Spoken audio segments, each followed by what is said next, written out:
ሐዋርያት አሳበ ምሕረት ሐዋርያት ሐዋርያት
እግዚአብሔር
ብፁዓን አበው ሀቤክሙ እመኢን መጽእ ንሕነ ለምህረት ይኩን መጽኦትክሙ መጽአትክሙ ሀቤነ ለምህረት ይኩን መጽአትክሙ ሀቤነ ብፁዓን አበው ሀቤክሙ እመኢን መጽእ ንሕነ ለምህረት ይኩን መጽአትክሙ ሀቤነ ለለ ዓመቱ ለይኩን መጽአትክሙ ሀቤነ ዘይደግመነ ይኩን መጽአትክሙ ሀቤነ ዘይደግመነ ይኩን መጽአትክሙ ሀቤነ ብፁዓን አበው ዘዚአክሙ ፈጣሪ ብፁዓን አበው ዘዚአክሙ ፈጣሪ ሃዳጊ ገባሪ ሃዳጊ ገባሪ ሃዳጊ ገባሪ ይኩነነ ለነ ከመ ገብርኤል አብሳሪ ይኩነነ ለነ ከመ ገብርኤል አብሳሪ ብፁዓን አበው ፍንዋን ሀገረ ዘኢትትወሃብ ለባዕድ ፍንዋን ሀገረ ዘኢትትወሃብ ለባዕድ እስመ ተፈንዎ ሀገረ ለሐዋርያ ልማድ እስመ ተፈንዎ ስብከተ ዘሐዋርያ ልማድ ዘሐዋርያስ ይትርፍ ጊዜ መከራሁ ለሰብ እስመ ይትራዳእ ዘመድ እስመ ይትራዳእ ዘመድ እስመ ይትራዳእ ዘመድ ዘበእንቲአሃ ለቤተ ክርስቲያን ዘበእንቲአሃ ለቤተ ክርስቲያን ዘበእንቲአሃ ለቤተ ክርስቲያን ተጸፋይከ አውደ ተጸፋይከ አውደ ዘተወከፍከ ምራቀ ተወክፈት ዘበእንቲአከ እሳተ መብረቀ ቤተ ክርስቲያን ቤትከ እንተ ኢኮነ ትርሕቀ ብፁዓንሂ አበው ፍንዋን ጥቀ ጻማክሙ ይኩነነ ስንቀ ጻማክሙ ይኩነነ ስንቀ ለእግዚአብሔር ይትባረክ እግዚአብሔር አምላከ አበዊነ ጳጳሳት አውቱን ይትባረክ እግዚአብሔር አምላከ አበዊነ ጳጳሳት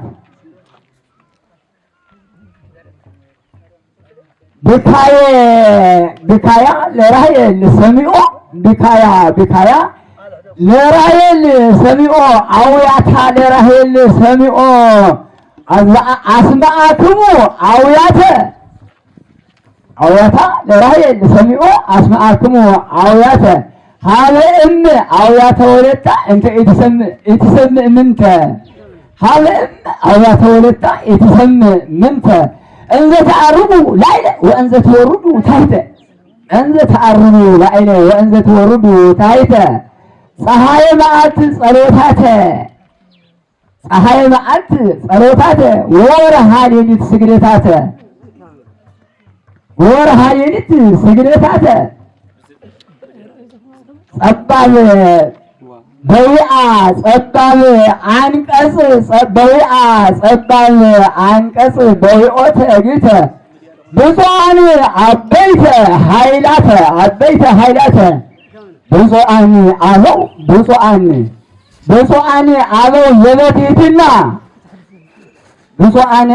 ዘበትሕትና እለ መጻእክሙ ዝየ ለናዝዘ ሕዙን ሐዘነ እለ መጻእክሙ ዝየ ለናዝዘ ሕዙን ሐዘነ ከመ እጹር አሳእኒክሙ ሀውን ስልጣነ ዘኢትረኽቦ ስልጣን እስመ ኢይጸውር አሳእነ ዘይተብዎ ስልጣን እይፀውር እስመ እይፀውር አሳእነ ጸንፈ ዮርዳኖስ ሀባት ጸንፈ ዮርዳኖስ ሀባት ዘባህረ ጥምቀትነ ባህረ ጥምቀትነ ለእመ ክርስቶስ አንትሙ አምጣነ ዮሐንስ አነ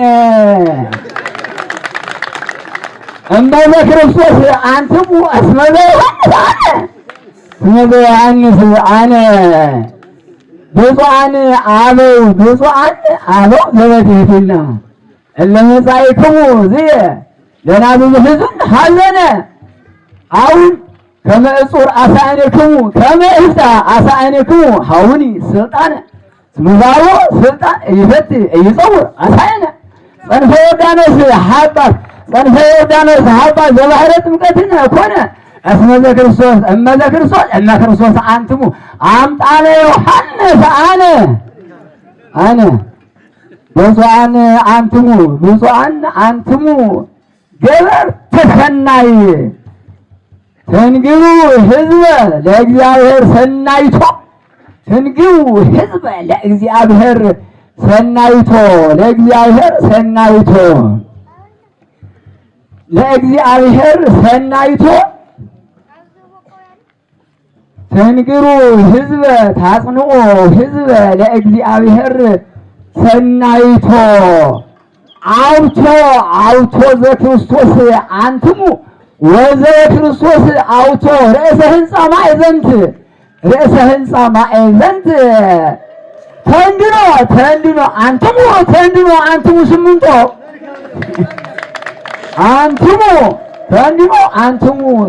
ስምንቶ አንትሙ እብነ ሕይወት ታንጹ ኮካ ለመንፈስ ቅዱስ ቤቶ ታንጹ ኮካ ለመንፈስ ቅዱስ ቤቶ እሳትሂ ሰብአ ጽድቅና እንተፈጸመ ንብረቶ እሳትሂ ሰብአ ጽድቅና እንተፈጸመ ንብረቶ ለእሳትሂ ሰብአ ጽድቅና እንተፈጸመ ንብረቶ እግዚአ ጳውሎስ ማእምረ ልብ ያቀድም አይኩቶቶ እንዘይብል ትልወኒ ደርአይተ እሳት ገራይቶ አምጣነ ለእሳት ሰብአ ጽድቅ አሐቲ ኢተርፈቶ አምጣነ ለእሳት ሰብአ ጽድቅ አሐቲ ኢተርፈቶ አነሳስቶ ላስጀመረን ይሁን ላስፈጽመን እያደረገ ምስጋና ይግባው። ይቆያል። እንተ ኢኮነት መካነ ድኅረ ርእስናሃ ወለደ ዘያስተፍየስሃ ሕፃነ ዲገብረ ሚካኤል ድኅረ ርእስናሃ ወለደ ዘያስተፍየስሃ ሕፃነ ኢያዕማሬ በቀል ቶማስ ኢያዕማሬ በቀል ዲዲሞስ ዘኢያረምም አፉሁ ኢያዕማሬ በቀል ቶማስ ኢያዕማሬ በቀል ዲዲሞስ ዘኢያአምር አፉሁ ሀበነድ በከመ ልማዱ ፈነወ እዴሁ ሀበነድ በከመ ልማዱ ፈነወ እዴሁ አምጣነ ክፍሎሙ ነድ በጳርትየ ለሐዋርያት ጾታሁ አምጣነ ክፍሎሙ ነድ በጳርትየ ለሐዋርያት ክፍሎሙ ከፈለነ ንብላ እምዕፀ ሕይወት ዳግመ ከፈለነ ንብላ እምዕፀ ሕይወት ዳግመ መስቀል መንበረ ሰላማ ስዒሮ መርገመ እምዓንቀጸ ገነት ባንክ ዘያስተፍየሳ ዓለመ እምዓንቀጸ ገነት ባንክ ዘያስተፍየሳ ዓለመ ድኅረ አብሰራ ገብርኤል መንበረ ሰላማ ትጉህ ጽዋዐ ምዕራብ ወራያ ድኅረ አብሰራ ገብርኤል መንበረ ሰላማ ትጉህ ጽዋዐ ምዕራብ ወራያ ለወለተ ሐና ክህነት እንተይሴኒ ላህያ በቤተ መቅደስ ሐባት በዕንቆ ባሕሪ ትሰፊ ዘመሶበ ወርቅ አርአያ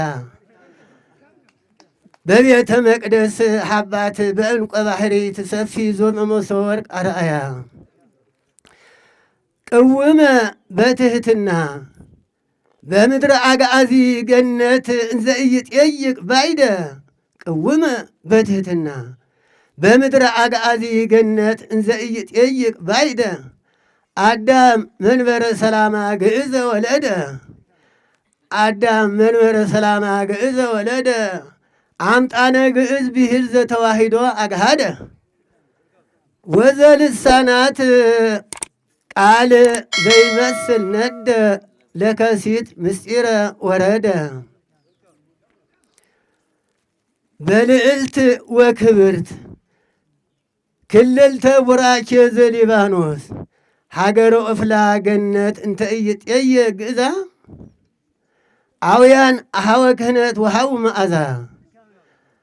አውያን አሃወ ክህነት ወሃው መዓዛ መንበረ ሰላማ ረቂቅ ሱራፊ እስመሰረወ ትካዛ ለእጽውት ባንክ ገነተ ሎዛ ለሔዋንሂ ከርስነ ስርጉተ ቤዛ በህዳሴ ዳግመ አግዓዛ ለሔዋንሂ ከርስነ ስርጉተ ቤዛ በህዳሴ ዳግመ አግዓዛ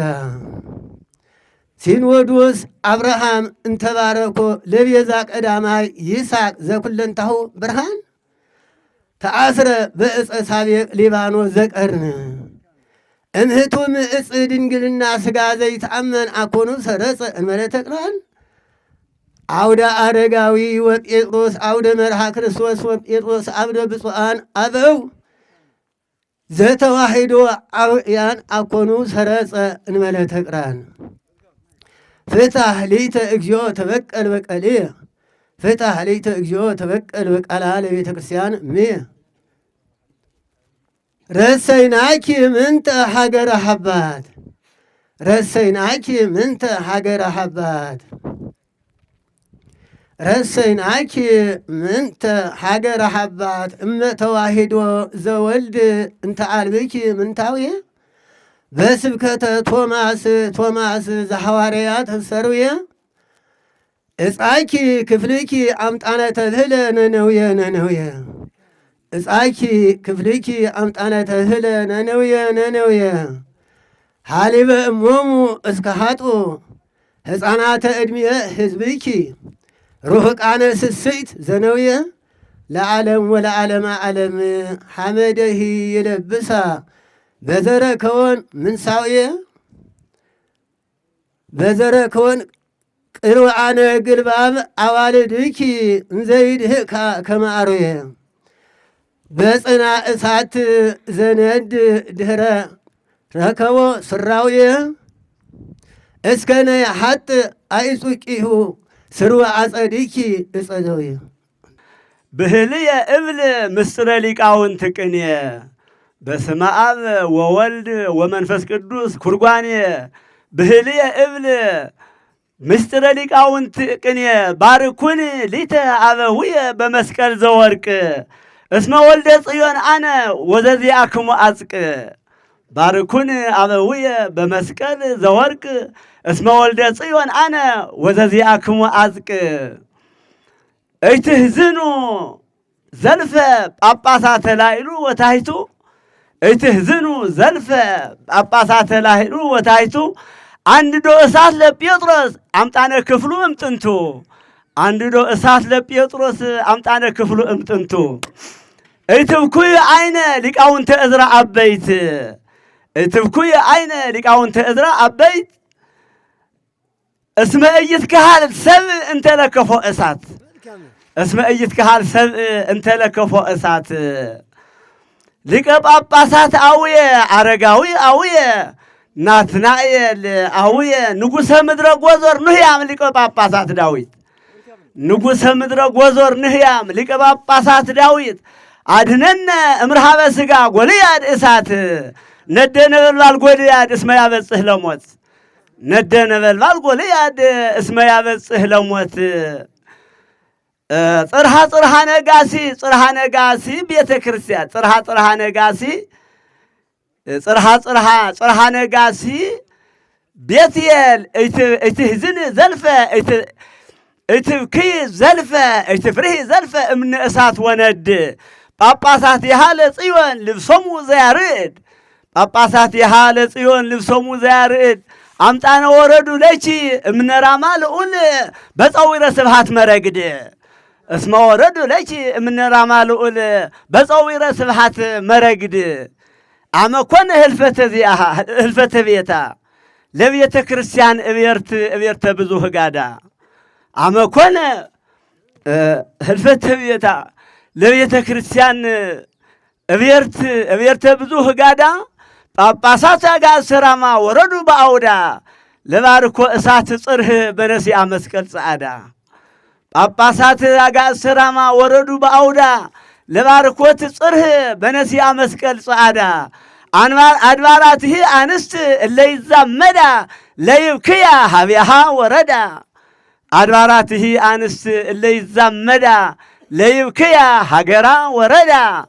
አጽደልደለት ቅድመ ገጹ አጽደልደለት ቅድመ ገጹ ለአረጋዊ መፍቀር የሰብ አጽደልደለት ቅድመ ገጹ ለአረጋዊ መፍቀር የሰብ ዘብዙሃነ ኮኑ በሀበላኢሉ ወታይቱ ዘትነብር የማነ ሥላሴ ማርያም መርአቱ ዘትነብር የማነ ሥላሴ ማርያም መርአቱ በተራሂሮሆ ዘልብ እስመ ይትማሰላ ውእቱ በተራሂሮሆ ዘልብ እስመ ይትማሰላ ውእቱ መላእክት ህውሳጤ ቤቱ አንሰ ሰው ዘልፈ ለለዕለቱ እስመ እሉ ሰምርዎ ለዝንቱ ጳጳሳት አበው ክብር ጳጳሳት አበው ክብር ገብረ ሚካኤል መርአዊሃ ለቤተ ክርስቲያን መርአተ ሕግ እምነ አዋልድ ዘሳሌም ወዘአሃቲ ሶርያ ለጽዮን መርአተ ሥላሴ ለርእሱ ረሰያ ለጽዮን መርአተ ሥላሴ ለርእሱ ረሰያ መርአተ ምልክዓም ጽዮን አምጣነ አዳም ላህያ መርአተ ምልክዓም ጽዮን አምጣነ አዳም ላህያ ወጅጋር ጄዶር ዘይትሜነያ ወጅጋር ጄዶር ዘይትሜነያ ቀዊሞ ወአለ እንዘይርእያ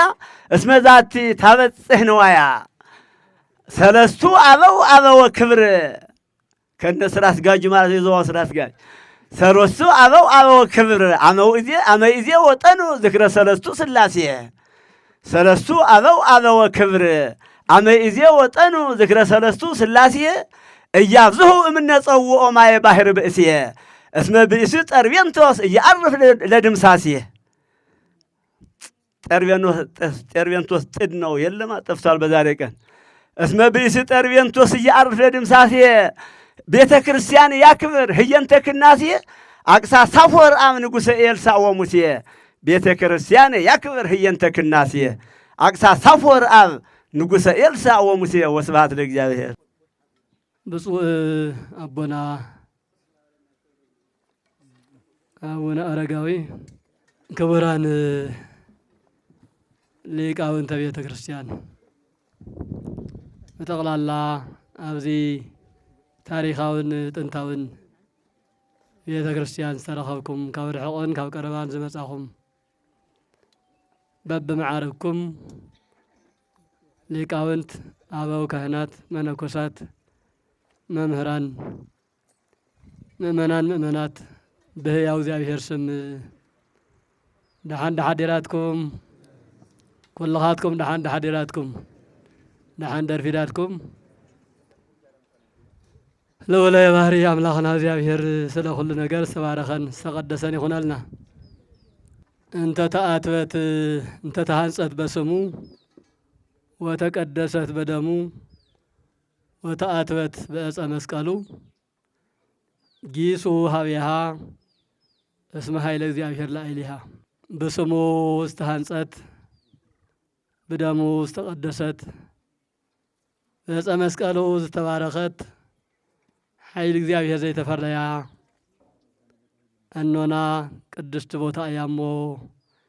ጊሱ ሀቢሃ ናብኣ ተጓዓዙ ናብኣ ገስግሱ። እዚ አክሱማዊ ሊቅ ቅዱስ ያሬድ ኣብ መጽሓፈ ድጓዓ ብዜማ ዝዘመሮ ዝተናገሮ ቃል እዩ። እዛ ቤተ ክርስቲያን እዚኣ መሰረት ገይሩ እንትዝምር እንትናገር በሃበልዋ ተሳለምዋ እክትዋ ለጽዮን ወህቀፍዋ በሃበልዋ ማለት ደሓን ደሓዲርኪ ደሓን ደውዒል ክበልዋ ተሳለምዋ ንመን ንታ ኣማናዊት ጽዮን ቅድስት ቤተ ክርስቲያን ምክንያቱ እታ ቅድስት ቤተ ክርስቲያን ንሳ እንተ ተሃንጸት ብስሙ ዝተሃንጸት ብስም እግዚአብሔር ዝተሃንጸት ቤተ እግዚአብሔር ዝተባሃለት ቤቴል ዝተባሃለት ቤተ ክርስቲያን ዝተባሃለት ወተቀደሰት በደም ክርስቶስ ተቀደሰት በደም ክርስቶስ ተቀደሰት በስም ክርስቶስ ተሃንጸት ወተአትበት በዕፀ መስቀሉ ዝተባረኸት ይሱ ሀቢሃ ናብኣ ገስግሱ ኣደኹም እያ እነኹም እያ ምዕራፍኩም እያ ካብ ኩሉ ነገር ትናገፉላ ካብ ሓዘንኩም ትረጋግኡላ ካብ መከራኹም ትረጋግኡላ ጸሎትኩም ናብ እግዚአብሔር ዝበጽሐላ ናይ ክርስቶስ ቅዱስ ሥጋ ትቕበሉላ ክቡር ደም ትቕበሉላ ብነፍስን ብስጋን ተቀዲስኩም ብነፍስን ብስጋን ከቢርኩም ኣብ ቅድሚ እግዚአብሔር ክርስቲያን ኮይንኩም ትርከቡላ ንሳ ሓይሊ እግዚአብሔር ኣለዋ እሞ ናብኣ ገስግሱ ይብል። ክቡራንን ክቡራትን ደቂ እግዚአብሔር እዚ ተኸሲቱ ዘሎ ነገር ከም ሰብ መጠን ንሓዝን ሰብ ከም ምዃንና ገዛና እንትቃጸል ንዋየ ቅዱሳትና ከም ዘይነበረ እንትኸውን እሞ ድማ ናይ ዘመናት ታሪክ ዝሓቆፈ ክንደይ ምስጢርን ክንደይ ታሪክን ዝሓዘ መጻሕፍትን ካልእን ኣብ ደቂቃ ውሽጢ ኣብ ሰዓታት ውሽጢ ነበረ እንትኸውን ከም ሰብ መጠን ንሓዝን ሰብ ኮይኑ ገዝኡ ዝኾነ ጉዳት እንትበጽሖ ዘይሓዝን ዘይበኪ ኣይክህሉን። እዛ ገዛ እዚኣ ደሞ ናይ ግለሰብ ገዛ ጥራሕቲ ኣይኮነትስ ናይ ኩላትና ገዛ እያ። ናይ ኩላትና መዕረፊ እያ። ናይ ኩላትና መጸግዒ እያ። ካባና እውን ሓሊፉ ቤተ እግዚአብሔር እያ። ናይ እግዚአብሔር ገዛ እውን እያ። ምክንያቱ ቤተ ክርስቲያን በደም ክርስቶስ ዝተቀደሰ እዩ ቤተ ክርስቲያን ዝበሃል። ስጋ መለኮት ዝፍተተሉ እዩ ቤተ ክርስቲያን ዝበሃል። ደም ክርስቶስ ዝቅድሐሉ እዩ ቤተ ክርስቲያን ዝበሃል። በመስቀለ ክርስቶስ ዝተባረኸ እዩ ቤተ ክርስቲያን ዝበሃል። ንሕና ኩላትና ደቂ ክርስቶስ ኢና። እዛ ገዛ እዚኣ ቤተ ክርስቲያን ቤተ ክርስቶሳውያን እያ። እዛ ናይ ኩላትና ገዛ ዝኾነት ከምዚ ዓይነት ነገር በፂሕዎ እንትበሃል ካብቲ ሰማዕናሉ ዕለት ጀሚሩ ውሽጥና ብሓዘን ተጎዲኡ እዩ። ምክንያቱ ኣብዚ ሰዓት እዚ ኣብ ርእሲ ሕማመ እንታይ ደኾን ሲኢነን ዝበሃል ነገር ትግራይ ከም ትግራይ ኣብ ምንታይ ኩነታት ከም ዘላ ዓለም ኩሉ ዝፈልጦ ነገር እዩ። ኣብ ርእሲ መከራና፣ ኣብ ርእሲ ጥሜትና፣ ኣብ ርእሲ ንሰንሳትና ምፍልላይና እንደገና እታ ዝነበረትና ከምዙይ እንትትቅነስ ከምዙይ ትትቃጸል ክንደይና ይሕምም። እንተኾነ ግን ከም ሰብ ደኣ ከምኡ ንበል እምበር እንተ ከም እግዚአብሔር ግን ናይ ባዕሉ መንገዲ ኣለዎ። እግዚአብሔር ናይ ባዕሉ መዋጽኦ ኣለዎ። እግዚአብሔር በሊጻ ክትስራሕ በሊጻ ክትነጽ ደሊዋ እውን ይኸውን። እግዚአብሔር ንኣና ከምህረና ንኣና ክገስጸና ንኣና ከመላኽተና ዝደለየ ነገር እውን ናይ ባዕሉ መንገዲ ይህልዎ። ስለዚ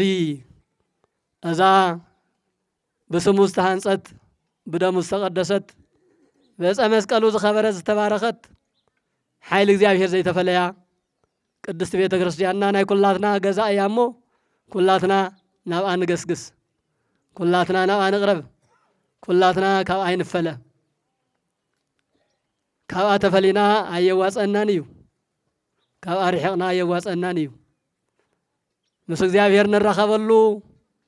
መሰላል ድዩ መዋጽኦ እንተሃልዩ ቤተ ክርስቲያን እዩ። ክቡራንን ክቡራትን ደቂ እግዚአብሔር ሊቁ ቅዱስ ያሬድ በሃበልዋ ተሳለምዋ ኩሉ ግዜ ናብኣ ገስግሱ ንሳ ምሕደር መንፈስ ቅዱስ እያ ናይ ነፍስን ናይ ስጋን መጸግዒኹም መኽበሪኹም እያ እንትብል ካብ ናይ ባዕሉ ህይወት ካብ ናይ ባዕሉ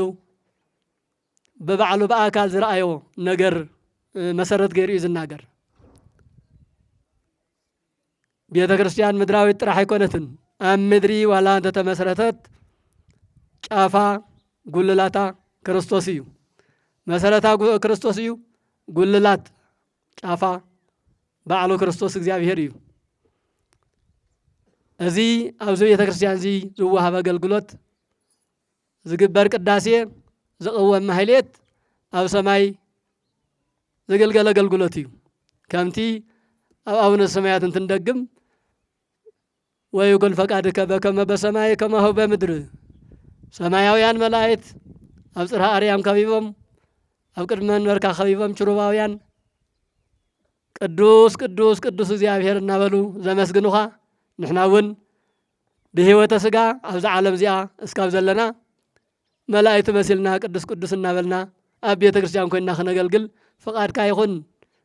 ኢልኩም ጸልዩ ኢሉ እዩ ክርስቶስ ደቀ መዛሙርቱ ዘምሃሮም ንሕና እውን ዝተምሃርናዮ እነምህሮውን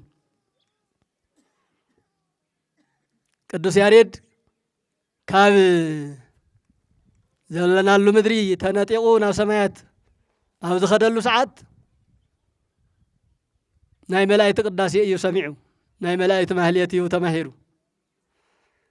መላእክት ንፈጣሪኦም ከመይ ከም ዘመገልግሉ ከመይ ከም ዘመስግኑ ብዘይ ዕረፍቲ ብዘይ ድኻም ለይትን ቀትርን ድሕሪ ሰዓትን ቅድሚ ሰዓትን ዘይብሉ ከመይ የገልግሉ ከም ዝነበሩ ተማሂሩ ተረዲዩ ተመሊሱ ናብ ቦትኡ ምስ በጽሐ ነዛ ቅድስቲ ቤተ ክርስቲያን በሃበልዋ ከም ሓደርኪ ከም ዓልኪ በልዋ ተሳለምዋ ስገዱላ ተንበርከኹላ ክበብዋ ኣይትፈለይዋ ምክንያቱ እታ ምድሪ ዝተመስረተት ቤተ ክርስቲያን ኣብ ሰማይ ከይደው ርአያ እየ እዩ ቲ ኣብ ሰማያት ዝነበረ አገልግሎት ሒዘልኩም መጽእ ኣለኹ ተቐበልዎ ጌርኩም ኣብ ቤተ ክርስቲያንኩም ኮይንኩም አገልግሉ ኣብ ምድሪ ኮይንኩም መላእክት ምዃን ትኽእሉ ኢኹም ኢሉና እስመ ኃይል እግዚአብሔር ላዕሌሃ ኃይል እግዚአብሔር ካብ ክርስቶሳውያን ርሒቆ አይፈልጥን ኃይል እግዚአብሔር ካብ ቤተ ክርስቲያን ተፈልዩ አይፈልጥን ምንታይ ማዳዩ ከምዚ ዓይነት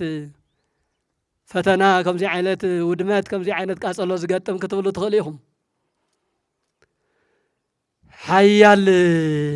ሓያል በባህሪው አይፍተንን ማለት አይኮነን ሓያል በባህሪው ፈተና የጋጥሞን አይጎሳቆልን አይወድቅን አይንካእን ማለት አይኮነን ዝሞተ እንተኮይኑ ዝነኸ የለን ዝሞተ ዘብቅዕ እንድሕር ኮይኑ ቆላሕ ዝብለውን የለን ዓለም ዓይና ኣብ ዘሎ እምበር ኣብዚ የለ ኣይኮነን እዛ ቤተ ክርስቲያን እዚኣ ህልውቲ እያ ኣካል ክርስቶስ እያ እዛ ቤተ ክርስቲያን እዚኣ ስለዚ ንሕና እስካብ ዘለና ከምቲ ክርስቶስ እውን ብቃሉ ኣብዚ ዓለም እስካብ ዘለኹም መከራ ኣለኩም ኣብዚ ዓለም እስካብ ዘለኹም መከራ ኣለኩም ኢሉ ንደቀ መዛሙርቱ ዘምሃሮም ንኣና እውን ዘምሃረና እዛ ቤተ ክርስቲያን እዚኣ ኣካል ክርስቶስ ስለ ዝኾነት ምሕደረ ክርስቶስ ስለ ዝኾነት ንሕና ክርስቶሳውያን ምሕደረ ክርስቶስ ስለ ዝኾንና ብዝተፈላለየ መልክዕ ፈተና ከበፅሐና ግዲ እዩ መከራ ከበፅሐና ከጋጥመና ግዲ እዩ ንምንታይ ህያዋን ስለ ዝኾንና ሓይሊ እግዚአብሔር ምሳና ስለ ዘሎ ጠቕሊሉ ናብ ሰይጣን ዝኸደማ እኮ ምንም የብሉን እኮ ሓደ ግዜ ኣብ ቁፅፅር ኣትዩ እዩ እንታይ እዩ ዝበሃል ወለደይ ቁሪ ናበይ ትኸዲሎም ወስ ናበይ እዩ ዝበሃል ናብቶም ክዱናት ድዩ ናብቶም ክዱናት ቶም ዕሩቋት እማ ትሑዛት ሰይጣን ከናበይ ኢኻ ፈተና ከናበይ ኢኻ እንተተባሂሉ ናብቶም ቅዱሳን ናብቶም ክርስቲያን ናብቶም ንጹሃን ናብቶም ለይቲ ምስ ቀትሪ ተመስገን ዝብሉ እናጠመዩ ዘመስግኑ እናጸምኡ ዘመስግኑ ዞም ሊቃውንትና እኒአንታ ዳንኤል ዝበልኩሞም ከመይ ገይሮም የቕረብዎ ነይሮም ትቕንየ ከመይ ገይሮም ይዝምርዎ ነይሮም እመብዚ ዕድመ እዚ እዚ ናይ ክርስትና ናይ እግዚኣብሔር ሓይሊ ውፅኢት እዩ ፈተና ናብዞም ወለድና እዩ ዝመጽእ እምበኣር ጥሜት ናብዞም ወለድና እዩ ዝመጽእ መከራ ናብዞም ወለድና እዩ ዝመጽእ ሓይሊ እግዚኣብሔር ስለ ተፈልዮም እንተይኮነስ ሓይሊ እግዚኣብሔር መስኣቶም ስለ ዘሎ ነቲ ሓይሊ እግዚኣብሔር ንምፍትታን ክፉእ ጸላኢ ብሓዊ ኣምሲሉ ይኹን ብጥሜት ኣምሲሉ ይኹን ብባእሰ ብኻሊእ ኣምሲሉ ናባና እዩ ኢዱ ዝዝርግሕ እቶም ካልኦት ድማ ትሑዛት እዮም ካብ ክርስቲያን ወፃኢ ዘለማ ትሕዝ ኮዮ ሰይጣን ቁፅፅር ኮዩ መን ይነኽኦ ጸላኢ የብሉን ጸላኢ ዘለና ንሕና ኢና ያውም ጸላኢና ምድራዊ ኃይል ጥራሕተ ይኮነ ሰማያዊ ጸላኢ በባህሪኡ ድቃስ ዘይፈልጥ በባህሪኡ ዘይደክም ዘይዓርፍ ዕድመ ልክዑ ናይ 7,500 ዓመታት ዝኣክል ስራሕ ልምዲ ናይ ክፋእ ስራሕ ልምዲ ዘለዎ ጸላኢ ኣሎ እቲ ጸላኢ ንሱ ብዝተፈላለየ መልክዕ ከዘናግዐና ይኽእል ብዝተፈላለየ መልክዕ ክፍትነና ይኽእል ብዝተፈላለየ መልክዕ ዘለና ነገር ክወስደልና ክሙክር ይኽእል ዘለና ገዛና ከቃጽለና ክሙክር ይኽእል እዩ ነገር ግን ኃይል እግዚአብሔር ምሳና ስለ ዝኾነ ኃይል እግዚአብሔር ዘይተፈለያ ገዛና ስለ ዝኾነት ትማሊ ከምዚ ዓይነት እንተበጽሓ ጽባሕ ትነጽያ በሊጻ ደሚቓ ወቂባ ክንሪኣ ኢና አንተ ወቶም ሊቃውንቲ ተቀድስ ወቤተ እግዚአብሔር እስመናሁ ንጉሥ እቺ በጽሐ እግዚአብሔር ይብልዋ ነይሮም አቲ ቅዱስ ቤተ ክርስቲያን ተቀደስ ተባረኺ አይዞኺ እነሆ እግዚአብሔር አምላክ ምሳኺ እዩ ይብልዋ ነይሮም ሕዚ ግን እዚ ዝማሬ እዚ እዚ ቅዳሴ እዚ ኣብ ቀረባ ጊዜ እናሓዘና እናበኸና እናነማዕና ተይኮነስ እናተሓጎስና ዓለልና በልና ኣብ ቀረባ ጊዜ ክንሰምዖ ንኽእል ኢና አሜን ይግበረልና እግዚአብሔር ከምዚ ጥራሕ ዝባና እንተይኮነስ ተሃኒፃ ወቂባ ደሚቓ ዓብይ ምስ ንኡስ ሰብኣይ ምስ ሰበይቲ ህፃናት ኩሎም እናዘመሩ ተቀደስ ተወደስ እናበሉ ቅዳሴ ቤት ነኽብረሉ ርሑቕ ኣይኾንን ወለደይ ኣይትሕዘኑ ኣይተውከዩ ከም ሰመጠን ከም ዝብልና እዩ ይሕዝን እዩ እንተኾነ ግን ናይ እግዚአብሔር ቤተሰብ ስለ ዝኾንና ናይ እግዚአብሔር መገልገልቲ ናይ እግዚአብሔር ልኡኻት ስለ ዝኾንና እዩ ከራዚ ዝፈተናዚ ክበጽሕ ዝኽኣለ እምበር ሃጣን ስለ ዝኾንና ጥራሕ እውን ኣይኮነን ደካማታት ስለ ዝኾንና ጥራሕ እውን ኣይኮነን ምክንያቱ ሓያል ናብ ሓያል ይዝመጽእ እምበር ናብ ደካማ ይኸድን ብህይወት ዝነብር ኣካል ናብ ህያዋን ይዝመጽእ እምበር ናብ ምውታን ይኸይድን ስለዚ ክቡራንን ክቡራትን ደቂ እግዚአብሔር እዚ ነገር እዚ ብዝኾነ ይኹን ምክንያት በፂሑ ኣሎ ኮይኑ ኣሎ ንዝኾነ ነገር ዝኾነ ምክንያት ይብካ ተምጽኦ ለውጥ የለን በዚ ምክንያት ሕዚ እውን እገለ እዩ ዝኸውን እገለ ሽምዓ ወልዑ ስለ ዝኸደ እዩ መን ሳምንተኛ መን ይገለ ናብ ዝብል ነገር ምኻዱ ምንም ዘምጽኦ ለውጥ የለን እቲ ነገራት ከይድገም ጥንቃቄ ክግበር መምሃሪ ክኾነና ይግባእ እንተኾነ ግን ነገለ እኮ እዮም ምስቂመም እኮ እዮም እናእተው ምስግዛዕ እኮ እዮም እናእተው ብፍላይ ናብ ቤተ ክህነት ዘይጸጋጋዕ ነገር የለን መከራና ከም ስጡሕ ተሰጢሕና ኢና ንነብር ዓይኒ ዘለዎ ኩሉ ናባና ይቆላሕ ዝብል ንኽብርና ንቁም ነገርና እንተይኮነስ ንውድቀትና ዝምነ ብዙሕ እዩ ምፍልላይና ዝደሊ ብዙሕ እዩ ሰብ ናይ ባዕሉ ሓጢኣት ይረአዮን እምበር ናይ ሓዊ ሓጢኣት እንተይረአዮ እዩ ዝረአዮ ስለዚ ናው ዓይነት ኣይኮነን ክንከይድ ዝኽእለና እግዚአብሔር ብዝኾነ ይኹን ምክንያት እቲ ኩነታት ተገሊጹ ተኸሲቶ ኣሎ እቲ ተኸሰተ ክስተት መምሃሪ ጌርና እቲ ዝዓነወ ነገር እቲ ተቃጸለ ነገር ቀልጢፍና ንሕድሰሉ ብፍላይ ኣብዚ ከባቢ ነበርቲ ዝኾንኩም ቀልጢፉ ፕላን ዝስርሐሉ ንሳድያ እናሃለወት ትሕደስስ ዝሕሸ ስፍሕ ዝበለ ዲሆም ክትገብሩስ ንሱ ከምቲ ናይ ዓዲ ናይ ተዓዲ ብህል እዩ ክውስኖ ዝኽእል ምስ መራሕቱ ምስ ወረዳ ቤተ ክህነት ምስ ሃገረ ስብከቱ ተመኻኺሩ ብዝኾነ ግን ናብ ስራሕ ክእቶ ግን ኣለዎ ኣብዚኣ ኪዳን ክነብፅሕ ኣብዛ ቆርቆሮ ክንኣቱ ኢልናስ እቲ ኪዳን መብፃሕ እኳ ዘይከኣልናን ታወተ ህጉ እቲ ኩላትና ንኸብረሉ ናይ ክርስቶስ ስጋ ዝፍተተሉ ኣብዛ ክንዲዚኣ ትኸውን ብ15 ቆርቆሮ ተሸፊና እንተትሪኣ ክንደይ ልቢ ሰባሪ እዩ ብጣዕሚ ምሕዘን እዩ መብከይ እውን እዩ ከምኡ ግን ክቕፅል የብሉን ቀልጢፋ ክትስራሕ ኣለዋ መልእኽትና እዩ ብዝኾነ ብዝበለፀ ብፁዕ ኣቦና ኣቡነ ኣረጋዊ ድሓር ኣስፊሖም ዝገልጽዎ ነገር ክህሉ እዩ ግን ንእሽተይ ከም መእተዊ ካብ መንበረ ሰላማ ኦርቶዶክስ ተዋህዶ ቤተ ክርስቲያን ትግራይ እዚ ጉዳይ እዚ ምስ ተሰምዐ ኣዚና ደንጊፅና ኣዚና እውን በኺና እውን ውሽጥና በዓልትና ኢና ንፈልጦ ኣብዚ ሰዓት እዚ ብዙሕ ነገር እዩ ዝርአ ብዙሕ ነገር እዩ ኣብ ትግራይ ዝወርድ ዘሎ መዓት ቁፅሪ ስፍሪ የብሉን እሞ ብጸላእቲ ጥራሕ ተይኮነስ ንሰንሳትና እውን ካብ በዓልትና ካብ ውሽጥና ካብ መዓንጠና ዝመጽእ ዘሎ ፈተና ቁጥር ስፍሪ የብሉን አፍቱ ርእስ መከራና ርእስ ፈተናና ደግሞ ከምዚ ናይ ክርስቶስ ቤተ ክርስቲያን ናይ ቅዱሳን ሐዋርያት ቅዱስ ጴጥሮስን ጳውሎስን ታወተ ሕጎ ከምዚ ኮይኑ እንትበሃል ሲኖዶስ ከም ሲኖዶስ ሓዚኑ እውን በኺዩ እውን ጸሎቱ እውን ገይሩ ኣብ ዝነበሮ ህጹጽ ጉባኤ ምልአተ ጉባኤ እውን ብመግለፂ መልክዕ እውን ሓዘኑ ንዓለም ገሊጹ እዩ ካብኡ ተላዒሉ እውን እዩ እምበር እዛ ቤተ ክርስቲያን ኣቦታትና ብፍላይ ቶም ዓበይቲ ወለድና ደቅና ከይድኩም ንስኻትኩም ሃዊዝኩም ትኹነታት ርኢኹም እታ ቤተ ክርስቲያን ዘላትሉ ኩነታት ርኢኹም ዘሎ ነገር እውን ንዓለም ኣፍሊጥኩም ንእግዚኣብሔር እውን ጸሎት ተብፂሕኩም ንዑ ተባሂልና ኢና መፂናልና እንትንመፅእ ግን ካፍቲ እንትንደዋውል ሓደ ነገር ንእሽተይ ደበስ ዝኣክል ደበስ ዝኸውን ነገር ንእሽተይ ነገር ተታሒዙ መፅእ ኣሎ ብዓብዩ ብፁዕ ኣቦና ባዕሎም ክገልፅዎ እዮም ካብ ግለሰባት ዝተለኣኹ ብስም መንበረ ሰላማ ግን ሓደ ካብ ዴንበር ሃመረ ኖህ ኪዳነ ምህረት ኣሜሪካ ሚኒሶታ ቤተ ክርስቲያን ዝነብሩ ሓውና ኩልኻትኩም ትፈልጥዎም ሊቀ ጉባኤ መምህር ክነፈርግ ናባና ብምድዋል ከምዚ ዓይነት ሰሚዕና ትመግለፂ ብመንበረ ሰላማ ዘወፀ እውን ሰሚዕና ርኢና ሓዚና ኣለና እሞ ንግዚኡ ፕላን ምስ ወፀ ብደንቢ ከመይ ክስራሕ ኣንፈት ምስ ተሓበረሉ ሽዑ ንገብሮ ነገር ክህሊ እዩ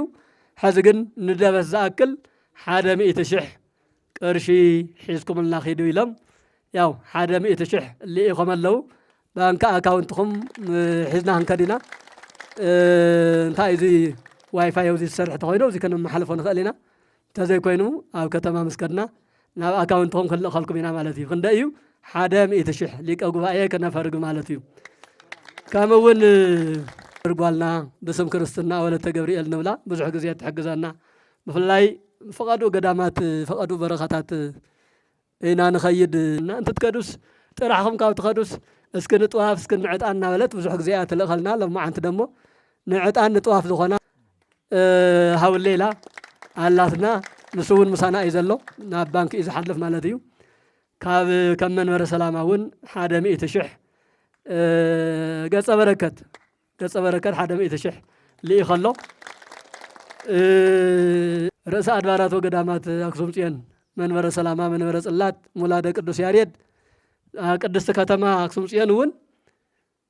ብደብዳቤ ዝተሓገዘ እዩ ዓብይ መስቀል ምሉእ ናይ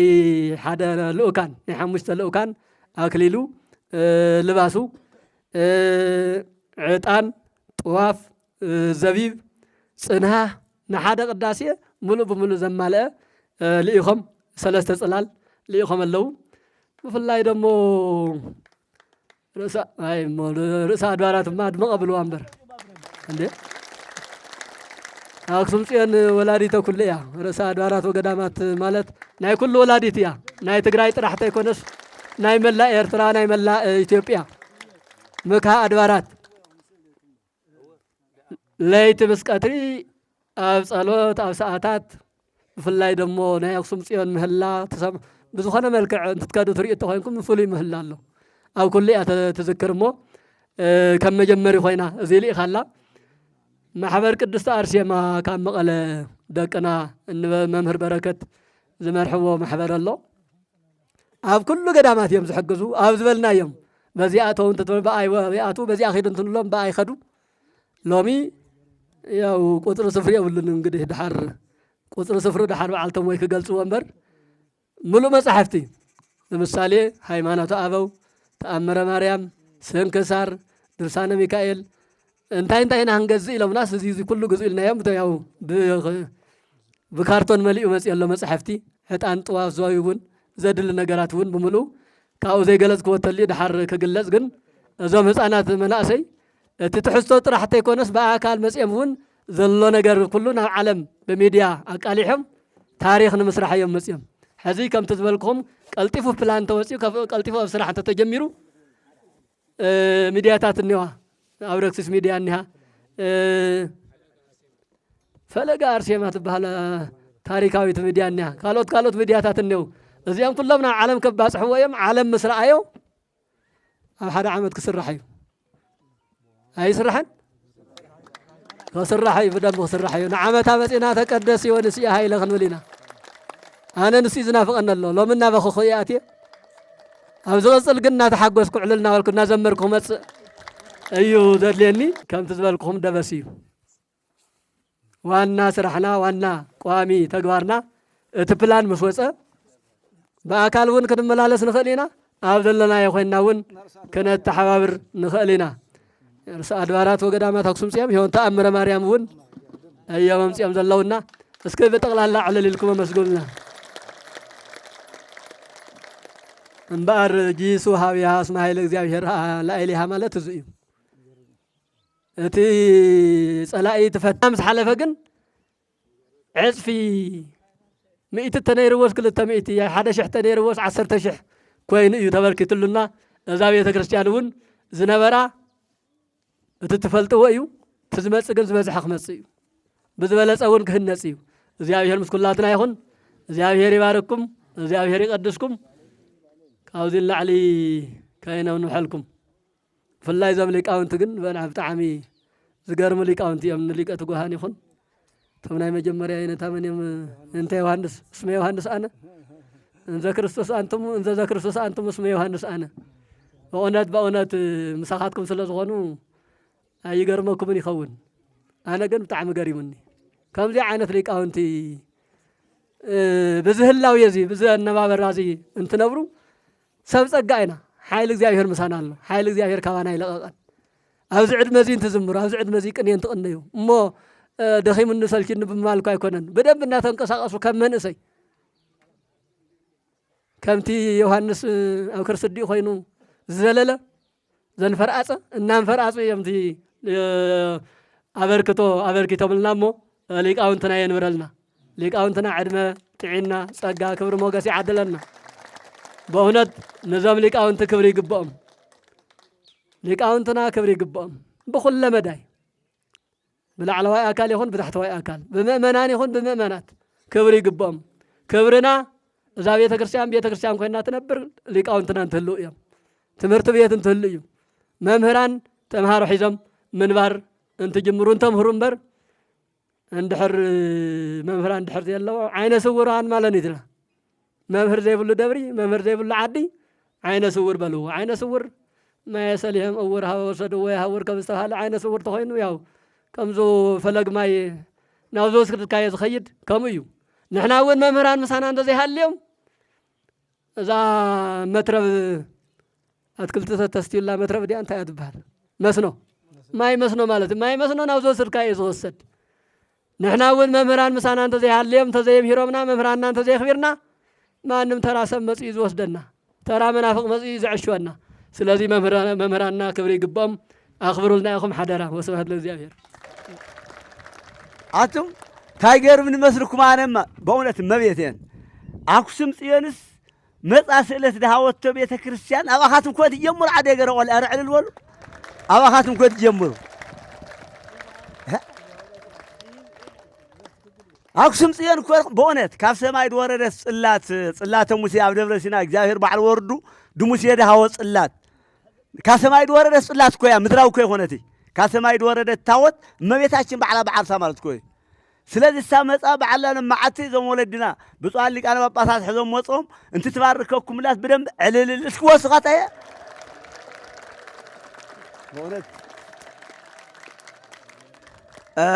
አደገረ ቆላ ሃም ብፁዕ አባታችን በልጎማ ጓል መርቆሬዎስ ዓድኻትም ተቃጽሉ ስእሉና ጓል መርቆስ ፈልጥዎ ተአምርዩ ጓል መርቆሬዎስ ድመስል ስእል የለይ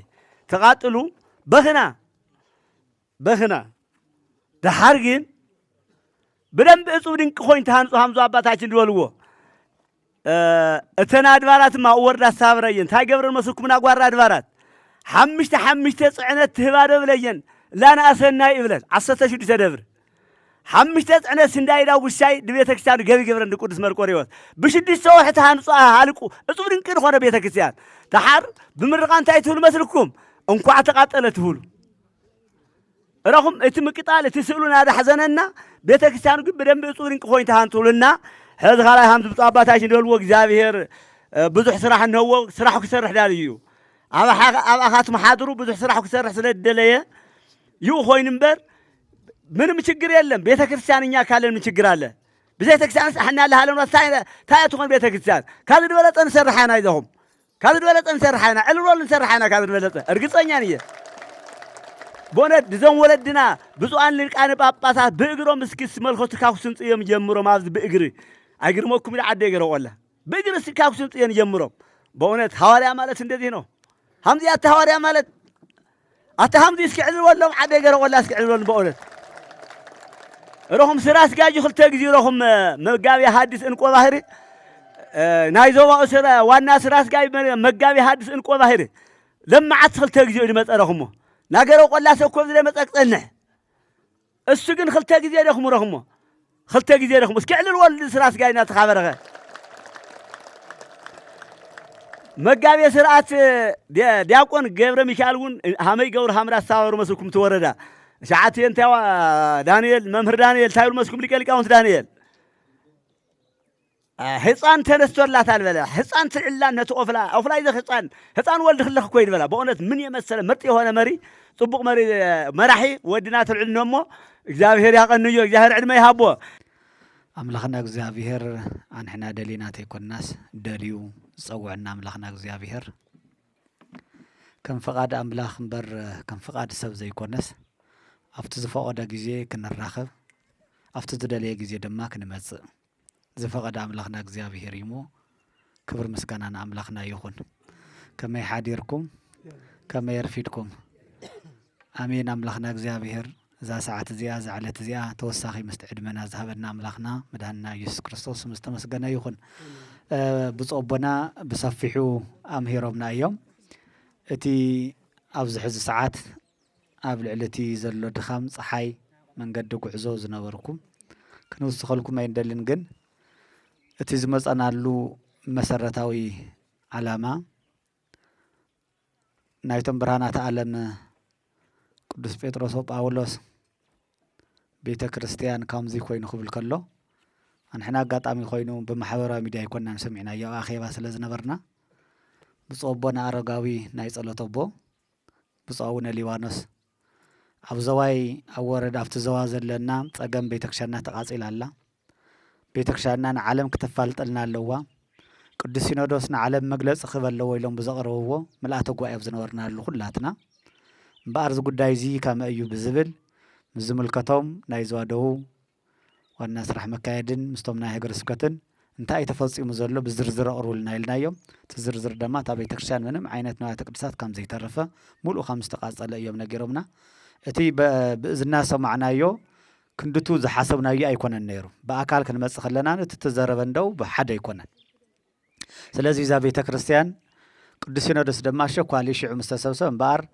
نفتح حزين علمون بمجلس بمهب علم زلو عبرة سب أرثوذكساويان كريستيان بمولو نزابي تكريستيان زي أب شجر بزلنا لزجن أب سجم بزلنا اللي في اللطيو نجرجن لعل بيت كريستيانان لعل هايمانوتنا لعل ماننتنا نجر سلازيلا مبار سلست بوتات كيدي لو مبوتاتنا عشان إحنا ون بصونينا مسينا نيرنا جن كم تزولو ومجابي هاديس بزم عالت زي أي متشين بزم عالت زي خامزي بزم عالت الناولو يا كندو تمدون جايون أدلاي ون سلازي كنا مبار رأس أبيبكم تاسنبت محشتني راي مثلاً نخلو زبز طعم مس أقل قلتون مس كل جن أتي كنا تاتون أصقام ون سلازخون إحنا ون كالي إسرح ون سلازلنا تمدون جايون لوعلو كم تكال كم سينودو ساوي تناي تقرأ أرثوذكس هذا بيتك شان من برا سلامة كم زي ما ون قصار سلازي ولو أقدم ون هزو ون مخجاو حون سلازلوا كفلت ون سلازلوا ما سي ون تزل سقم طرحت حزنا يجنزب زمت أنا تيكونس تسقم مسبسحة ملسنا أنا عالم زلوا أيه جرس بكتات كلهم سعيفهم زابيت كريستيان زي أجبرت سناي كله أبدجنا وشتن زلوا سبهافتي كتسرح اللوا مخنيها زقاط الذين يبيتك شان حدا جنبر نايزك كبابي حدا جاتوا هاي لك حساب يقولن بيت كريستيان حانتو ون سلازخونت بيت كريستيان ناي كلاتنا ون سلازخونت بستفلالي قدسان بستفلالي سمات دا يسرح مبر تا بيت كريستيان حانتيا أبوكسوم زلا بيت كريستيان أو أوروبا زلا بيت كريستيان أو أمريكا زلا بيت كريستيان أو زي ون زلا بيت كريستيان حانت بيت كريستيان يا ናይ ክርስቶስ ቤተ ክርስቲያን ስለዚ እዛ ናይ ክርስቶስ ቤተ ክርስቲያን ደሞ ኣብዚ ግዜ እዚ ኣብዚ ክቃፀል ሓደጋ ክበፅሕ ከሎ ደሞ ካብ ሙሉእ ሲኖዶስ ሓዚና ብጣዕሚ ነቢዕና ብፍላይ ደሞ ተሽዑኡ በቲ ዘዋደው ማጨው ዝለኣኾ ቪድዮታት እውን ሊእኽልና ተነዴታት ክበኽያ ከለዋ ተነዴታት ክነብዓ ከለዋ ድምፀን ተነዊዑ ብኽያተን ንብዓተን ሓዘነን ናይ ኩልኩም ሓዘን ተሰሚዑ እቲ ሙሉእ ዓለም እውን ክሰሚዕዎ ምላሽ እውን ናሃቦ እዩ ዘሎ ሽዑ እውን ኣጋጣሚ ኮይኑ ከምዚ ዝፍለጥ ደቅና ናይ መንፈስ ደቅና ዘለው ደቂ ቤተ ክርስቲያን ያው ከም ትፈልጥዎ ገዳም ሚድያ ዝበሃልን ውሻጠና ሚድያ መምህር ሙሉ ሃይለ ስላሴን መምህር ጸጋይን ክልቲኦም ሊእኽና ተለቆፅፍልና እውን ብዝሓለፈ ሊእኽና እውን መፅኦም እውን ሪፖርት ገይሮምልና እዮም ሓገዝ እውን ሒዞም መፅኦም እዮም ከምዚ ዝፍለጥ ምክንያቱ ንሕናስ ካብ ዝመፅእ ስኻቱም ኪዱ ኢልና እውን ከም ቤተ ክርስቲያን እናሊእኽና እዮም ሕዚ እውን እዚ ክንብል ከለና ምሳና እውን ነዚ ሕዚ ሓሳብ እውን ማሕበር ቅድስቲ ኣርሴማ ኣብ መቐለ ዘሎ ገበርቲ ሰናይ እውን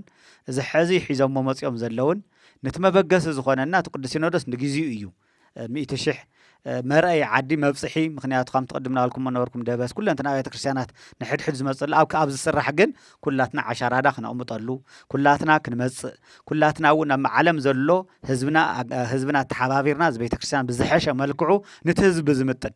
ኣብ ዘይኮነ እውን ሓደጋ እውን ክንወድቆ ይግባእ ኣስፊሕና እውን ዘይንውድኦ እውን ክንገብር ይብን ግን ነቲ ሕብረተሰብ ካብቲ ዝነበሮ ሰፊሑ ዝሐሸ በጊዑ ዘይኮነ ደግሞ ዘይቃፀል ነገራት ምክንያቱ ኩሉ ትሪኦ ተለኻ ተቃፂሉ ስለ ዘሎ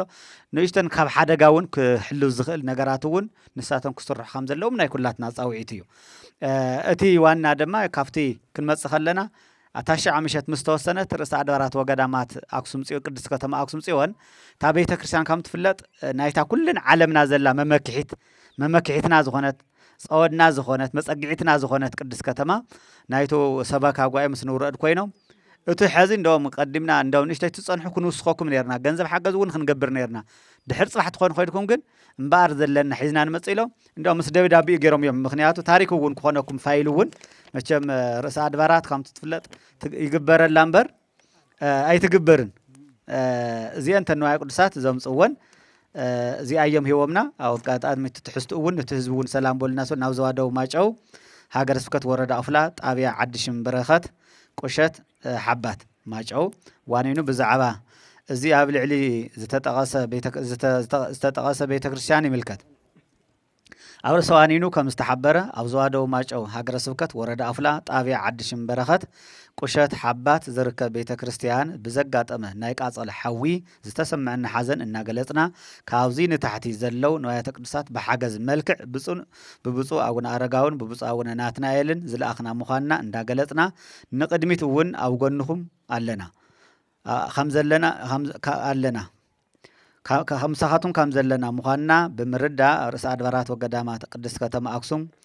ቤት ብማሕበርን ህዝብን ክንገልጽ ንፈቱ ይብሉ ካብኡቱ ናይቲ ስም ዝርዝር እዩ ዝበዝሑ ናይ ቀሳውስቲ ኣልባሳት 3 መጣይት 3 ናይ ዲያቆናት 2 ኣክሊል ናይ ቀሳውስትን ዲያቆናትን 5 ዕጣን 2 ኪሎ ዘቢብ 2 ኪሎ ጥዋፍ 2 ጥምር ናይ ጥዋፍ ግን ከምቶ ሕዚ ዝመጽእ ዘሎ ይኮነን ናይ ዳጽዮን ትፈልጥዎ ኢኹም ለምሳሌ ኣለኩም ምልክት ተምጽልና ክንሪእኩም እንቲ ማለት ናይ ርእሰ ኣድባራት ወገዳማት ኣክሱም ጽዮን ተፈልየ ጥዋፍ እዩ ኣፍቲ ኣላ ተኣሽጋ ረእይ ወኑ ካልእ ግዜ እውን ክጠቅም እና ጥዋፍ 2 ታይስሙ ካው ቋሚ መስቀል እፀ መስቀል ማትዕርፍ ምስ ዕርፈ መስቀል 1 ጽንሃ ብረት 1 ተኣምረ ማርያም ወረቐት 1 ጽላል 2 ስእለ ኣድህነ ደሞ 2 እዚአን ጠቕላላ ሊእኽናልኩም ኣለና ኣብ ቀጻለፍቲ ቤተ ክርስቲያን ዝስራሕ ግን ብገንዘብ ይኹን ብኩሉ ግን ኣብ ጎንድኹም ኣለና ኢሎም ኣለዉ እዚኣታ ወረቐት እውን ሊኢኹም ሞራል ሃብዎም እዚኣቶም ንውረድ ጎደፋ ያው ርእሰ ኣድባራት ወገዳማት ያው ርእሰ ንውረድ ጎደፋ መርሃ ናይቲ ደብሪ ንውረድ እዚ እቲ ጥዋፍ ኣብ በዓልቶም ዝስራሕ እዩ ኣብቲ ውሽጢ እዩ ዝስራሕ ኣብቲ ዳጽላት ዘለፍቲ ታይስሙ እዚ ይስራሕ ብጣዕሚ ዘይበል እዩ ቶሎ ይቃጸልን ቶሎ ድማ ይመክኽን ቀስ ኢሉ ብትረጋዕ ሓንቲ ጥዋፍ ሙሉእ ቅዳሴ ተውድእ ማለት እዩ ካልእ ዘሎ ግን ገሉ ይቃጸለ 2-3-4 ኢኻ ትውድእ ሞ ከምዚ ዓይነት እዮም ሊኢኹም ዘለው ክብረት ይሃበልና እቲ ናይ መወዳእታ ኣውዚ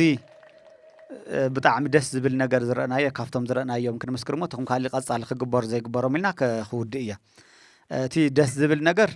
ካብ ዘዋደው ማጨው ዘሎ እስካብ ወረዳ ቤተ ክህነት እስካብ ጣብያ መሓደርትን ደብርን ዘሎ ኣቀባብላኹም እንደውም ሎማዓንቲ ኣጋጣሚ ንእስቲ ሓፍትና ብወሊድ ምክንያት ፀገም ስለ ዘጋጠመ እምበር እቲ ህዝቢ ከምዚ ኣይኮነን ነይሩ ሎማዓንቲ ኣጋጣሚ ስለ ዝኾነ ንዓውን ገነት መንግስተ ሰማያት የዋርሰልና ኣካል ቤተ ክርስቲያንና የሳውን ምክንያቱ ጓል ቤተ ክርስቲያን ኣብ ወሊድ ምክንያት ከምዚ ኣጋጢምዋ ዘሎ እቲ ህዝቢ ናብኡ ስለ ዝኸደ እምበር ከምዚ ኣይኮነ ነይሩ ተቀባብላይ ግን እኹል ንዓና እቲ ሎማዓንቲ ዝመረፅናዮ ሓደ ትዕለት እውን ስለ ዝኾነ እዩ እቲ ካልኣይ ደግማ ካብዚ መልሲ ቀጸልት ዘለውና ዓለም ብቡ ኣህጉረ ስብከታት ኩለን መንበረ ሰላማት ቅዱስ ሲኖዶስ ንኩለን መልእክቲ ይህወን እዩ ንኩለን ኣህጉረ ስብከት ርእሰ ኣድባራት ጀሚራላ መቐለ እውን ጽባሕ ንጎ ክመፁ እዮም እንደው መጋቢ ሐዲስ ምስኦም ደ ክመፁ ይብለው ድሕር ክመፁ ኮይኖም ካብ ማጨው ከይዶም ኣብ ኮረም ሓዲሮም ንወጡ ትመፁ ጽቡቕ እዩ ግን ክደኽሙ እዮም መሊሱ ካልእ ኣህጉረ ስብከት እውን ክመፅ እዩ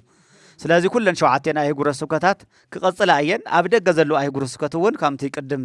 ብጸቦና ዝገለጽዎ ሊቀ ጉባኤ ክነፈርክ ካብ ባዕሎም ካብ ግሎም እዮም ናይ 100,000 ሓጊዞም ኣለዉ ሓንቲ ጓልና እውን ካብ 20,000 እቲ ካልእ እውን ገና ንሕና ስለ ዘይጋዋሕናዮ ምኻድና ገና ይገለጽና ነርና ሕዚ ግን ሚድያታት ኣለዉ እቶም ሚድያታት ቀለልቲ ኣይኮነን እንደውም ሚድያ ሓይሊ እዩ ሚድያ ጉልበቱ እዩ ብፍላይ ድማ ኣብ መንፈሳዊ ረብሓ ክውዕል ከሎ ገዳማትናን ማንነትናን ታሪክናን ዝገልጹ ዘለዉ ምንም ኣበል ይኽፈሎም ናይ ትራንስፖርት ይኽፈሎም ብናይ ባዕሎም ትራንስፖርት ብናይ ባዕሎም ገንዘብ ናይ ባዕሎም ካሜራ ናይ ዝኾነ ሓገዝ ትራን ማንም ዘይከፈለሎም ቤተ ክርስቲያን ኣብ ምፍላጥ ቤተ ክርስቲያን ንዓለም ቅርስታታን ሃፍታን ኣብ ምፍላጥ ዝሰርሑ ዘለዉ ደቅና በእውነት ኣብ ረክሲሰላ ኣብዚ የላ ሓንቲ ሚድያ ኣሻራዳ ማሻራዳ ትብል ያው ብዝሓለፈ ኣብ ጥንቀት ኢና ንሪኦ ነርና ዘምሑ ደቅና ኣብ ጥንቀት ገለ ንሪኦም እና ያው ናይ ፈለጋ ኣርሴማ እውን ኣላ ኣብዚ ሓዳሽ ሚድያ እያ ሳውን ግን ናይዞም ደቅና ኣብዚ ዘላ ዘዋደው ግን ብሒታዊት ከም ዝኾነት ግን ቅድም ተናጊረ ኣሎ በይና ኢና ዘለና ዘዋደው ማጨው ደሞ ብዙሕ ቅርስን ሃፍትን ዝሓዘ እዩ ስለዚ ሚድያ ዘለኩም ሰባት መፅኹም ቅርስናን ባህልናን ኣፋልጡልና ኢሎምኩም ኣለዉ ኣብ መላእ ዓለም ዘለኹም ክተፋልጡ ካልኣይ ደግሞ ሚድያ ጥራሕ ምርኣይት ኣይኮነስ ዘድልዮ ነገራት እውን ኣለዉ እዮም መቸም ንሚድያ ገንዘብ ሃወ ይባሃል እንትርኢኹም ገንዘብ ሓገዝ ክውሃብ ግን ሚድያ ጉልበት ክልዎ ተኮይኑ ተበጻሕነት ክልዎ ተኮይኑ ብዙሓት ነገራት ኣለዉ እዮም ዘን ሚድያ ሰለስተ ጠቂስናልኩም ኣለና ወዶ ነዚኣትን ሸር ምግባር ሰብስክራይብ ምግባር ላይክ ምግባር ላብ ኩሉ ክበጽሕ እዚኦም ተገይርኩም ጉልበት ቤተሰብ እዮም ዘፍርዩ ሕዚ ቅድም 70-80 ገለን ሽሕ ሒዘ መጽ ኣለኹ ኢሎምና ኣሎ ገሊኦም ግን ክንደዚ ሒዘ መጽ ይብሉ ካብ ቤተሰብ ካብ ምንታይ ቤት ካብቲ ናይ ዩቱብ ቤተሰብ ካብቲ ናይ ሚድያታት ቤተሰብ እንዲዮም ስለዚ ቤተሰብ እንድሕር በዚሑ ናብ ዝኸድዎ ዝየውፅሑልና ዘይሓግዙልና ብምባል ደሞ ንሳቶም እውን እተን ዝተዋሃቦም ብኣካል እናውፅሑ በእውነት ምንም እንተይትረፉ እንታ ዘላ ናውፅሑ ዝሕግዙ ዘለዉ ደቅና ስለዚ ናታቶም ቤተሰብ ሓገዝቶም ደገፍቶም ኮይና ብዙ እውን ንሕና ንሓግዞም ዝፃውዒትና ንኹለን ሚድያታት ማለት እዩ ስለዚ ሚድያ የቀኒየና ኩለኹም እውን ካብዚ ብዙሕ ደሞ ሕዚ ናብ መላእ ዓለም ደግሞ ብስነ ስርዓት ናተኸታታሊ ደግሞ ናዚ ቤተ ክርስቲያን እዚ ክትብሉ ብጣዕሚ ፃውዒትና ንቕርብ እታ ሳልሰይቲ መወዳእታ ዘላ ሓሳብና ድማ እንታይ እያ ጣብያ መሓዳሪ ዝተዛረቡ መቸም ካህን እዮም ደስ ዝብል እዩ ምሕደራ ቤተ ክርስቲያን ክስተኻኸል እዩ ዘለዎ ቤተ ክርስቲያን ኩሉ ተሪፉ ዋርድያ ክህልዎ ኣለዎ ንዋያተ ቅድሳትና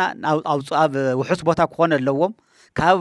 ዕለታዊ መገልገል ወፃኢ ኣብ ቤተ ክርስቲያን ውሽጢ ቅመጡ የብሎምን ናይ ባዕሎም ዝኾነ መቕመጢ ተሰሪሕሎም ካብ ሓደጋ ነፃ ዝወፅሉ ንዘከባቢ ደግሞ ምስ በረኻ ምዃኑ ኣብዚ ዋርድያ ዕቃቤት ደግሞ ካብዚ ዘይንቀሳቐስ ሰብ የድልዮ እዩ ነዚ ደግሞ ዘድሊ ግቡእ ክፍሊት ተኸፊልሉ ካብዚ ዘይወፅ ዘድሊ ምክንያቱ ዝኾነ መባሕ ዝመጽ እኳ ካብዚ ክርከብ ዘለዎ እዚ እታ ናይ ወረዳ መሓዳር ዘልዋ ኩላትና ንድግፋ ኢና እዚኣ ብምዃና ዝሓለፈ ካም ስሑት ካም ጌጋ እዩ እዚ ክቃጸል ዝኽኣለ እዚታት እኳ ምክንያታት እኳ ተተገበረ ንደጊ ኣረጋውያን ኣቦታትና ኣለዉ ምቸም ናይ ፍቅር ቤተክርስቲያን ዘለዎም ኣብ ኣገልግሎት ዘለው ገና ኣብ መብረያ ዘይበጽሑ ሰባት ከዓጥኑ ከለው ክወድቆም ይኽእል ዋላቱ መንእሰይ እውን ክወድቆ ይኽእል እዩ ግን እቲ ካልእ ዘሎ ቤተክርስቲያን ዘርካ ርኢኻ ምዕጻው ከድሊ እዩ ሳልሳይ ቁልፊ ኣብ ገበዝ ኣብ ታሽም ኣብ ክኾነለው ሓደጋው ዘውጽሑ ተሎ ቶም ክጠፉ ዝግቦም ክወጹ ዝግቦም ንብረታት እውን በቀሊሉ ክወጹሉ ብዝኽእሉ መንገዲ ደሞ እዚ መፍጣር ይከኣል እዩ እዚኣ ካህናት ብደንቢ ብስነ ስርዓት ክሰርሕዋ ይግባእ ሸለልትነት ኣየድልን ቤተ ክርስቲያንና እያ ማንነትና እያ ህይወትና እያ መንበሪና እያ ናይ ግልና ቤተ ክርስቲያን እንታይ ከም ንገብራ እንታይ ካመይ ገርና ከም ንንከባኸብ ትፈልጡ ኢኹም ስለዚ ቤት ኣምላኽ ገዛ ኣምላኽ እዩ እዚ ናይ ኩላትና እያ መንበሪትና እያ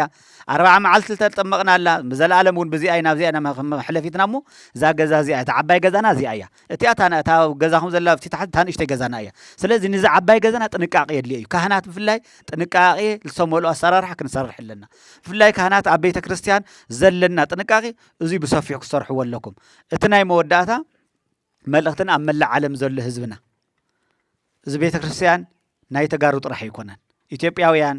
ኤርትራውያን ኣብ ካልእ ዘለኩም ኣብ ካልእ ዘሎ ዓለማት ዝነብሩ ዲያስፖራ ደቅና እቲ ቤተ ክርስቲያን ምንም ዝተረፈ ነገር የለን እታ ሕዚ ዘላተ እዚ ቤተ ክርስቲያን ትርእይዎ ኣለኹም ብጣዕሚ ኣንሕና ካብቲ ሓሲብናዮ ዝነበርና እንዲያውም ኣብኡ ተለስ ቆርቆሮ ልቢስካ ዶ ንእሽተ ክፀገን ዶ ይኸውን ኢልና ሓሰብና ፀኒሕና ክጽገን ኣብ ዘይኽእለሉ ደረጃ ይበጽሑ ዘሎ ምክንያቱ ናይ ቀደም ቤተ ክርስቲያን እውን ስለ ዝኾነ እዚ ትርእይዎ ተለኹም እዚኣ ታ ዝሐሸት እያ ታ ዘይተቃጸለት ትባል እዚኣ እያ ኣብቲ ውሽጢ ዘሎ ግን እቲ ናይ ቀደም ክንዲ ተንዲኖ ብውሽጢ ዝስራሕ ዝነበረ ዓበይቲ እፅዋት ስለ ዝኾኑ እሱ እስካብ ውሽጢ ተወሊዑ እዩ ዘሎ ኦልሬዲ ናብ ውሽጢ ምእታው እውን ክፈርስ እውን ዝኽእለሉ ሓደጋ እውን ክወድቀሉ እውን ዝኽእል ነገር እዩ ዘሎ ስለዚ እዚ ከም ብሓድሽ ክስራሕ ዘለዎ እቲ ዲዛይን ብዝሐሸ መልክዑ ክስራሕ እዩ ዘለዎ ስለዚ ኣብዚ ዘለዎ ጉዳት ቤተክርስትያን በፂሕዋ ዘሎ ናይ ኩላትና ህዝበ ክርስቲያን ሓደጋ እዩ ሸኽሚ እዩ እዚ መፂና ዘሎ እዛ ቤተክርስትያን እዚኣ ደሞ ብፍላይ ደሞ ኣብ ውሽጢ ዓዲ ዘለኹም ሰብ ሃፍቲ ብፍላይ ደግሞ ኣብ መሬት ራያ ዘለኹም ሰብ ሃፍቲ ፍሉጣት ብስሩ ዝፍለጡ ሰባት ኣብ ኣላማጣ ዘለኹም ኣብ ኮረም ዘለኹም ኣብ መቐለ ዘለኹም ኣብ ዓዲግራት ኣብ ሽረ ኣብ ኣክሱም ኣብ ኩሉ ከተማታት ዘለኹም ሰብ ሃፍቲ ምስኡ ደግሞ ማሕበራት ካልኦት ትካላት ተቀዳማይ ነገር ፅርጋውን ከልዩ እዩ እቲ ካልኣይ ነገር ደግሞ ንዚ ቤተ ክርስቲያን ናውቲ ከድልታ እዮም ሕዚ ናይ ኣልባሳት ነገር ይኣክል እዩ ንዋያተ ቅድሳት እኹል እዩ እቶም ዘድሊና ንዋያተ ኣልበንትና እዮም ተንዲኖ ዝመስል ስሚንቶ ዝመስል ካልኦት ዝመስሉ እዮም ከድሊና ነዚ ቦታ እዚ ነዚ ተኮይኑ ደግሞ ሰብ ሃፍቲ ዘለኹም መቸም ቤተ ክርስቲያንኩም እያ ስለዚ ኣብ መሬት ራያ ዘሎ ኣብ ኩሉ ዘሎ ኣብ ዓለም ዘሎ ወላ ኣብ ዓደ ማሕራ ይኹን ወላ ኣብ ዝተፈላለየ ኣዲስ ኣበባ ኣብ ዝኾነ ያሉ ንዛ ቤተ ክርስቲያን እዚኣ ክትሕግዝ ፃዊዕትና ንቕርብ እዚ ድማ በቶም ሚድያ ብዝመሓላለፍ ናይቲ ባንክ ኣካውንቲ ብስሩዕ ብዝኾነ ንኣቶም ቶም ሚድያ ሃውዎም ኣብ ታሕቲ የፍቲ ናይ ዩቱቦም ብኡ ከም መሓላለፍዎ እዮም እቲ ሕጋዊ ናይ ባንኪ ተዋሂቡ ንስኻትኩም ደግሞ ኣብቲ ዝኣተወ ነዚ ቤተ ክርስቲያን እቲ ህዝቢ ደግሞ ክንዲዚ ኣቲና ኣሎ ክንዲዚ መፂና ኣሎ ክትብሉ ድማ ግዴታ ምብራኽ ድል እዩ ነዚ እውን ፀጥታ ደግሞ ከም ትቅድም ዝበሎ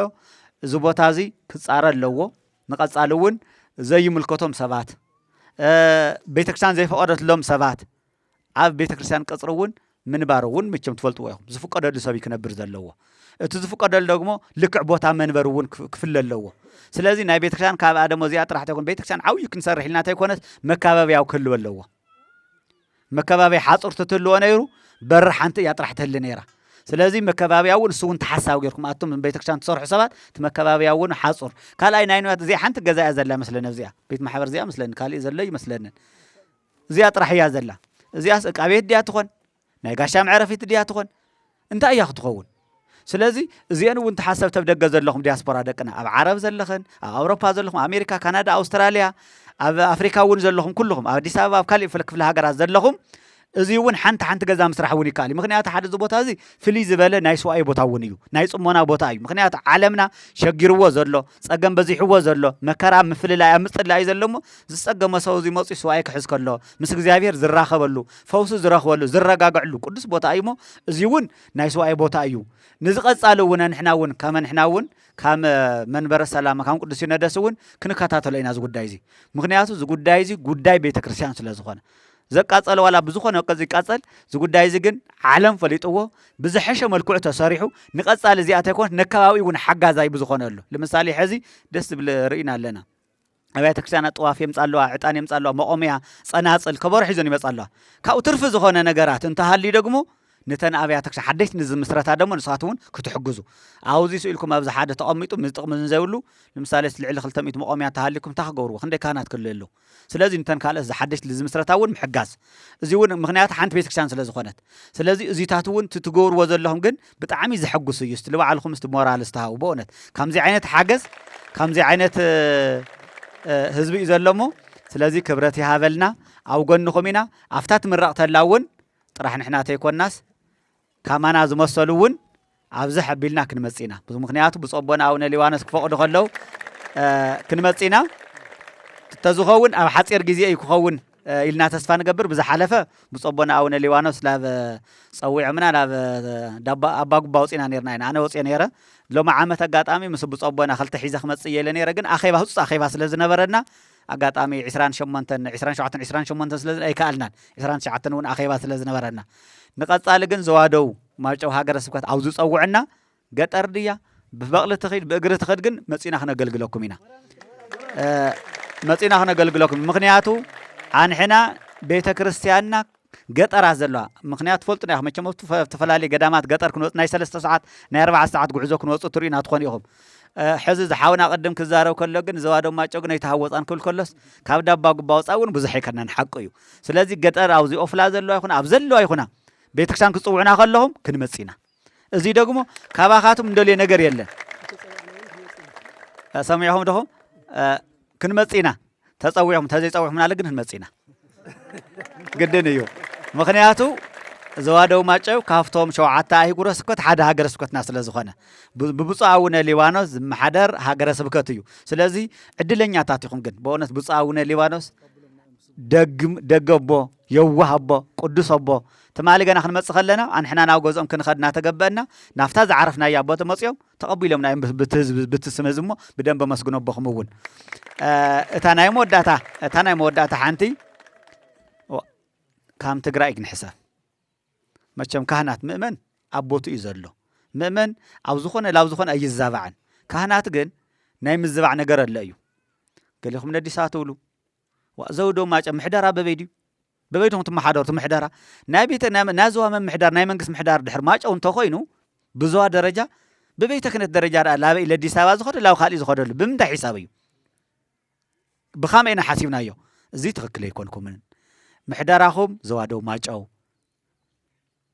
ሰባካኹም ደሞ ጠቕላላ ደሞ መንበረ ሰላማ ቅዱስ ሲኖዶስ ትግራይ ይመሓደር ስለዚ ብዚ ምሕዳር ኣዝዩ እውን ከምታ ቅድም ጣብያ መሓዳር ዝበልዎ ከምዚ ዓይነታት ነገራት ኣየድልዩናን ናብ ሓደ ዘምፁና ነገር ዘተሓጋግዙና ነገር ዳ ክንሰርሕ ኣለና እምበር እገለና ኣገለ ክንበሃህል ኣይኮነን ስለዚ ግን ዋና መእሰሪና ግን ደግ ዝኾነ ቦ ናይ ጸሎት ቦ እዮም ኣጋጢሞም ዘሎ በእውነት ብእውቀት ደረጃ ብሞያ ደረጃ እውን ካብቶም ዘለው ብዝሐሸ መልክዕ ብምሕደራ ይኹን ብነዊሕ ኣገልግሎት እውን ብዕድመ እውን በዓል ፀጋ ቦ እዮም መስቲ በእውነት ንብፁዕ ኣቦና ኣቡነ ሊባኖስ ብደንብ ጌርኩም ኣመስግኑልና ክብረት ይሃበልና ይኣኽለና ዶ በለኡ ተለና ምህላ ንግበር እሞ ንውድእ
la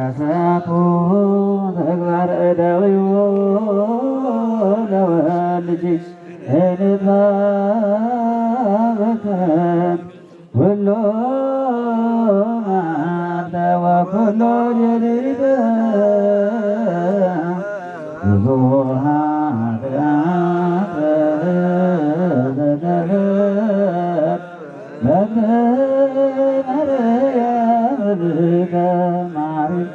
እግዚኦ ለብፁዕ ቅዱስ ፓትርያርክ አባ ማትያስ እግዚኦ ገቦሙ ለብፁዓን ሊቃነ ጳጳሳት አባ ሊባኖስ አባ ናትናኤል እግዚኦ ቀባ ለመካንነ ደብረ ብርሃን እግዚኦ ቀባ ለሀገሪትነ ሀገረ እግዚአብሔር ቅድስት ትግራይ እግዚኦ በበነ ዋድነነ መግብነ ህዝበ ክርስቲያን እግዚኦ አይር ነብዛታ ግብርቲከ ዋይማቲከ ሁሎም ክርስቶስ መላ ነቢያት መላ ጻድቃን ዝተበለ አምላክ መላና ጸሎትና ተቀቢሉ ንሃገርና ንህዝብና ሰላም ፈር ይግበረልና ካብዚ ሓዘን እዚ ካብዚ መከራ እዚ እውን ይሰውረልና ዝሓመሙ ይመሓረልና ዘለውን ይሓልወልና ንህዝብናን ንሃገርናን ንዓለምናን እውን ሰላም ፈር ይሃበና ናይ ሰላም ንጉስ ብሰላም ፈር ኢልና እሞ ቅሪ ግዜ እውን ናይ ሰላም ይግበረና ኣብዚ ቦታ እዚ ከም ዝተኣከብኩም ኣብ ተቐደስ ሰማያዊት እውን ኩላትና ይኣክበና እግዚአብሔር ይባረኩም እግዚአብሔር ይቃደስኩም ካብ መከራ ካብ ክፉእ ሓዘን ይሰውረና ንኩላትና እግዚአብሔር ናይዚ ቤተ ክርስቲያን እዚ ፍጻሜኡ የርእየና ብሰላም ፈር ኢልካና ከሞ ካብቶም ነድፍርያን ሰማይታት ሐዋርያት ቅዱስ ጴጥሮስና ቅዱስ ጳውሎስ በረከቶም ረድኤቶም ምስ ኩላትና ይኹን። አቡነ ዘበሰማያት